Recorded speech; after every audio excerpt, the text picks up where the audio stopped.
What if the greatest villain in a beloved series, the architect of unspeakable terror, wasn't born evil, but was actually the victim of a devastating cosmic accident? You mean like a possession that just spiraled out of control into this ultimate tragedy? Exactly. And that whole idea, it fundamentally changes the entire narrative. It really does. And it all hinges on one single, very fleeting visual clue that the source material really emphasizes. The cave. The cave. Henry Creel pausing right at that cave entrance, inside Max's most traumatic memories.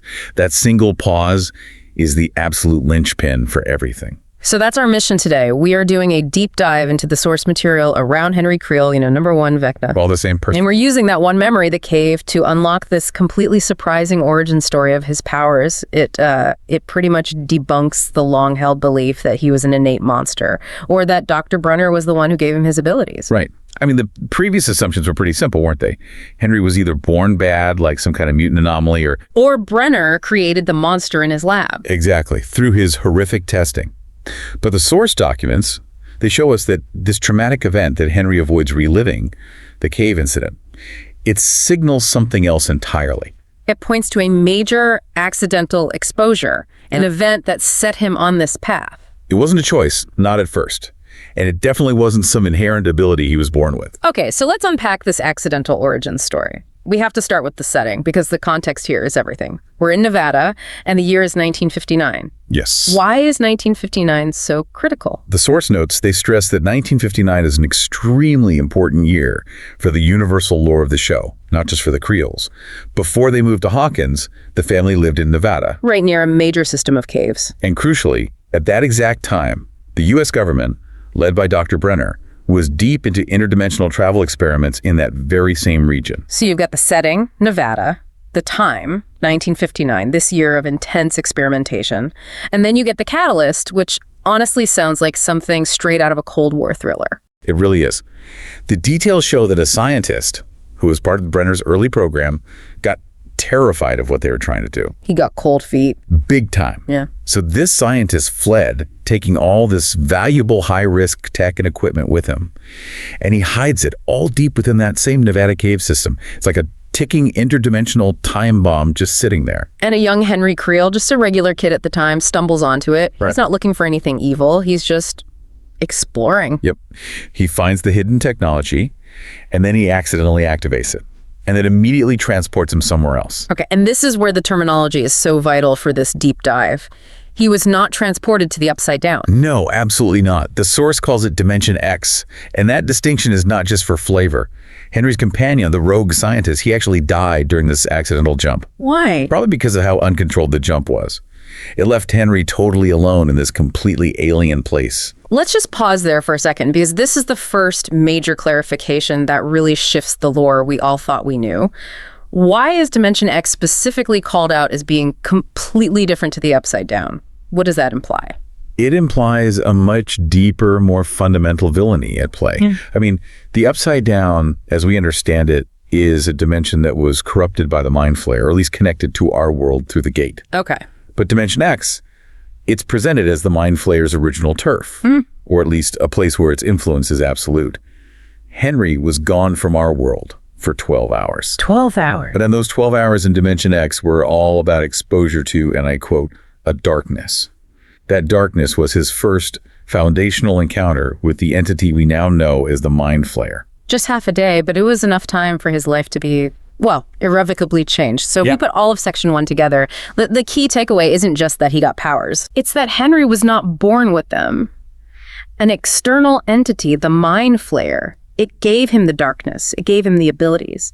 When he came back to Nevada, the Mind Flayer was in control. It was a possession via cosmic accident, not some genetic birthright. And the consequences of that possession were fast. Terrifyingly fast. I mean, the source material says this profound, sudden influence caused Henry to instantly act out. The first documented instance, the one that forced his family's hand, was Henry attacking and nearly killing a schoolmate in Nevada. And we're not talking about minor bullying here. Not at all. This was a full-on manifestation of murderous telekinesis. So that moment of shocking violence, that's the trauma that prompts the family's desperate move. His parents, they have no idea their son is basically a puppet for this interdimensional force. Of course not. So they pack up and move to the infamous Creel house in Hawkins. Still in 1959, just hoping to leave the chaos behind. They were fleeing the infection, but they were carrying the plague with them. What's so tragic is that the move to Hawkins only gave the Mind Flayer a more fertile ground for control. In the isolation of that house, the darkness just took a stronger, tighter hold. Henry became aware of his telekinetic powers, but also the horrifying demands of the thing controlling him. Did Henry ever try to resist? To understand what was happening to him? He did. And this is where the source material shows this heartbreaking nuance that really speaks to that frightened Henry theory. A tiny part of him actually wanted to use his powers for good. But the Mind Flayer wouldn't let him. Its control was described as absolute. It was forcing him to commit these acts of escalating cruelty, specifically harming animals, which Nancy observes much later in the lore. And this wasn't just random violence, it was training. Yes. The mantra was dark. Death was said to make Henry stronger. The Mind Flayer was cultivating its host. This is where the human element and the tragedy just gets so much deeper, because even as this darkness is consuming him in Hawkins, Henry meets someone. He meets Patty. Yes, and Patty represented a genuine connection. He saw her as a potential tether to his lost humanity, someone he genuinely wanted to protect.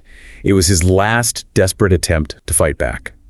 But when he tried to use his powers for good, for her, the Mind Flayer just intercepted it. It was a brutal intervention. When Henry tried to do good, the darkness snapped back, and he ended up nearly killing both Patty and her father. A horrifying display of force. And this is a critical moment because Patty's father becomes this accidental witness, right? He was. He was somehow sent to Dimension X during that attack. Exactly. The shock or the force of it momentarily breached the dimensional barrier, and Patty's father saw the Mind Flayer in its own environment. Wow. This confirms, beyond a shadow of a doubt, that the entity isn't just watching. It is actively using a human form, Henry, who becomes Vecna as its vessel. The goal is clear: annihilation, by merging what it calls the upside down and the right side up, which we now know ties all the way back to Dimension X. Okay, this raises a serious question about Dr. Brenner. If Henry's mother was this terrified of what her son had become, she must have sought help. What was Brenner's motivation here? Was he trying to help Henry? Or did he just immediately see an opportunity? It was the latter. Absolutely. When Henry's fearful mother takes him to Brenner looking for help for her sick child, Brenner immediately recognizes the power Henry has. And he recognizes the origin because he knows about the Nevada experiments. Yes. He knew. So Brenner wasn't fixing him. He was capitalizing on the infection. He started the systematic process of influencing Henry, teaching him that empathy was weakness, encouraging him to kill, to eliminate distractions, all of it under the guise of strengthening his abilities. So Brenner's role was manipulation and conditioning, not origination. A deadly distinction, yes. Wow. The Mind Flayer created the monster, but Brenner conditioned that monster to become a weapon. And this conditioning all came to a head, didn't it, during the 1959 school play? That was the tragic, inevitable peak. Henry, still with that tiny sliver of humanity left, he tried to warn Patty about Brenner. He knew she was now marked as a distraction to be eliminated. But as the fear escalated, the darkness just consumed him entirely. He used his power and pushed Patty off a balcony overlooking the stage. That had to have been the final straw for him. It was the moment of full surrender. The sources are clear that this event marks the end of the young Henry Creel who could fight back. He was fully consumed.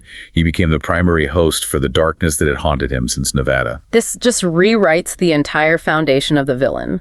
So if we synthesize everything, the new paradigm is clear.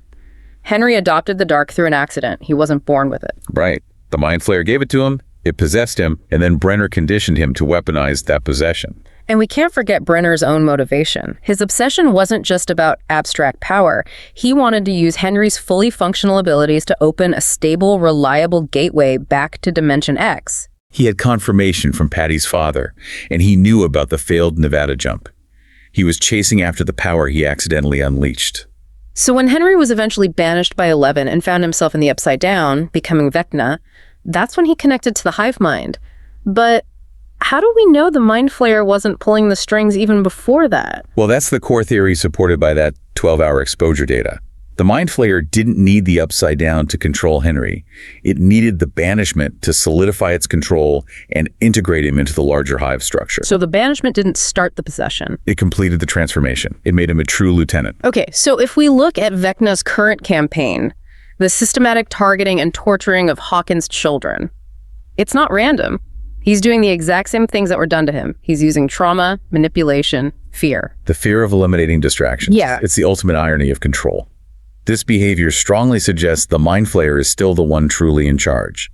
It saw Henry as the perfect host or vessel because Henry had the human emotional intelligence needed for complex manipulation. It's using Vecna as a highly effective human-faced agent to carry out its master plan. That is a terrifying thought, isn't it? It is. It means the Mind Flayer is the true, overarching main villain responsible for the darkness. The upside-down Dimension X in Vecna, or Henry Creel, is just its strongest, most sophisticated asset. Exactly. Which brings us full circle, right back to the beginning, back to the cave. The source material suggests a profound psychological reason why Vecna didn't enter that cave in Max's memory. The tiny, innocent version of Henry that might still be trapped inside. That little part of him, still inside the Mind Flayer's shell, stops him. That innocent part refused to relive the exact moment the darkness took over and ended his normal life forever. So what started as a simple question about where his powers came from has just fundamentally redefined the entire villain. We now know his telekinesis was an accidental possession from Dimension X. We know the Mind Flayer is the true source. And that Brenner was the powerful manipulator capitalizing on the accident, not the one who caused it. It changes everything we thought we knew about the show's mythology. The sources strongly suggest there is still a frightened Henry Creel trapped inside that shell, maybe still clinging to the memory of Patty. So if the Mind Flayer is the ultimate controller and Henry is just the first, most powerful host, the ultimate question for you to consider is this. Does Vecna represent irredeemable, fundamental evil? Or is he actually the Mind Flayer's greatest, most tragic victim? If you enjoy this video, please like, share, subscribe, and hit the bell to the later update from my channel. Thank you for watching till the end, and see you in the next video.